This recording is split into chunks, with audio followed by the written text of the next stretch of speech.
ஓம் சக்தி. உலகமெல்லாம் சக்தி நெறி ஓங்க வேண்டும். ஒவ்வொருவர் மனக்குறையும் நீங்க வேண்டும்.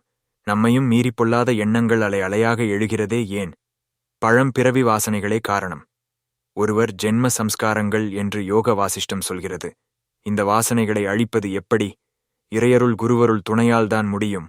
ஒரு பக்தன், அம்மா, எத்தனை வருடம் உன்னை சுற்றிச் சுற்றி வருகிறேனே, ஆனாலும் இன்னும் மனம் ஒரு பக்குவத்துக்கு வரமாட்டேன் என்கிறதே.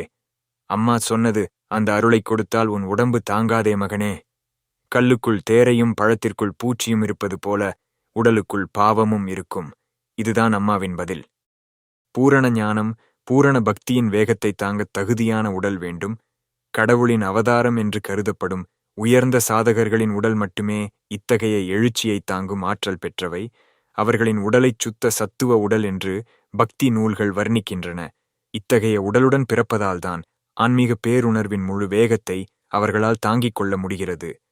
இருந்தும் சில வேளைகளில் அவர்கள் கூட உணர்ச்சி வேகங்களால் பாதிக்கப்படுகின்றனர்.